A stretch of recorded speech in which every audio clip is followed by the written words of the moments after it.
the lovely Carly Pearce is joining us on our Pure Country Home Hangouts. And are you at home in Nashville? I am. Yeah, I just got here a couple days ago. I had been in Alabama with my parents since March. Nice. So it feels awesome to be home, but very nice. Yeah, for sure. And so just quick about getting to spend time with your mom. I know you've made a few posts and stuff about your mom. Obviously, it was nice to get to spend time with her, but especially right now in such a scary time. Is she immune compromised, or I know you shared a little bit about it on Instagram. Yeah, she has really, really weak lungs. That's an understatement.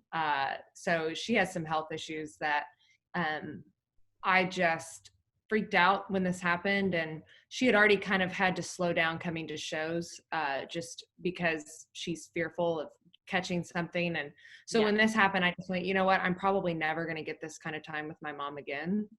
Not meaning like she's going to die, but just meaning that with our schedules, you don't get that time. And because she can't come to a lot of shows, I don't get to see her very often. So it was a really, really nice surprise in the middle of obviously a very weird time for everyone. Yeah, for sure. And that's the thing too. I've said that a lot of times lately, is it's weird how you can find some sort of silver lining in this very strange, scary time. And, you know, if you got to spend so much extra time with your mom when you'd usually be on the road promoting a record, kind of nice. Yeah, it was nice. That was one of the good things about it. Yes. And I have to ask, because I thoroughly enjoy, obviously I will say thank you, because you inspire me to work out. Every time I see your watch with your runs, I'm like, Carly did it. I got to get on the Peloton today. I love it. Yeah, I'm definitely a runner. Mm-hmm. I've been running even more now. But the cat on a leash, that is probably my favorite thing. When you post about it, I'm like, I love this girl. People I keep telling Emmylou, my cat, I'm like, people like you. You're famous. Famous, she just, for sure. She truly every afternoon, like towards the evening, will start meowing because she wants to go on a walk. I mean, it's disgusting. It's the weirdest thing I've seen. And I just was walking her and I was like, I have to video this. And then it kind of became a thing. That's amazing. Okay, so I want to congratulate you, because you have lots of really exciting stuff has been happening, I feel like, since you released your record. And obviously not the way you would want to probably spend the year promoting it. You know, being out and playing live shows was kind of the plan. But I hope you're happy now with Brice. When you guys were teasing that song was going to come out, honestly, my brain went, holy moly, I never would have thought to pair the two of you together. But then I was just like, I cannot wait to hear their voices together. So whose idea was it to put the two of you together on that song? It was mine. I wrote the song with Luke Combs, and Luke sang the demo with me. And I remember hearing Luke sing it, and initially we were going to sing it together, but Luke he was in the middle of getting ready to put out his album. And quite honestly, I just didn't want to wait on him, because I knew that the song was special and I knew I wanted to come with it next. So I just knew that it had to have that kind of like country, amazing, like real kind of gravelly voice like Luke has. And I went, oh my gosh, Brice, like it's Lee. Yeah. And I had always been a fan of Lee's, but I didn't know him that well. I just played some shows with him and then was just like a fan of him prior. And not only was I a fan of him as a singer, but as a songwriter, because he's such a great songwriter. And so I reached out to my management and I was like, hey, can we just ask Brice if he's interested? And he immediately responded and was like, I love this song so much. Like he always says, you wrote this song to the wall. And when you respect somebody so much as an artist and as a writer, like that means everything. So he was in the studio, and I'll never forget the first time I heard it. I was like, oh my Lord, this is why I chose Lee. Yes. It is one of my favorite songs, and the two of you together is just perfection. So I'm really glad you had that idea.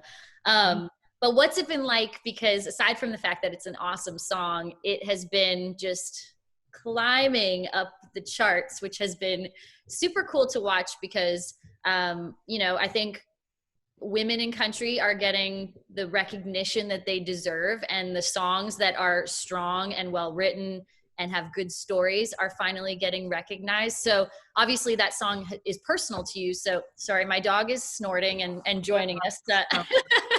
I wish I had Emmylou right here. Yeah, well, she pops into every interview I do.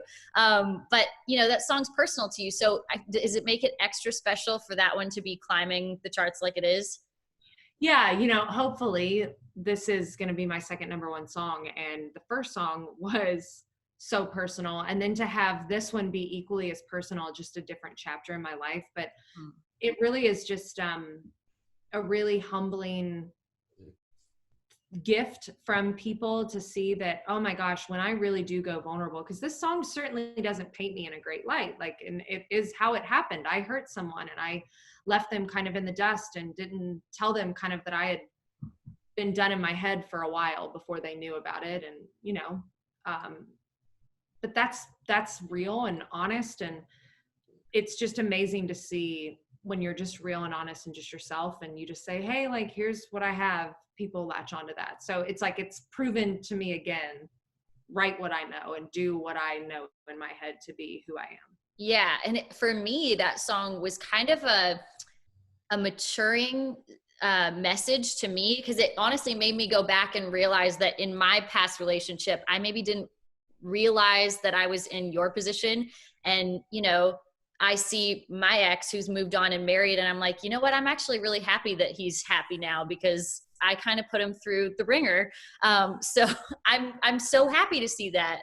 And I'm like, you know what? I'm so glad that you wrote that, because it made that kind of click in my head, which I'm sure has happened for a lot of people.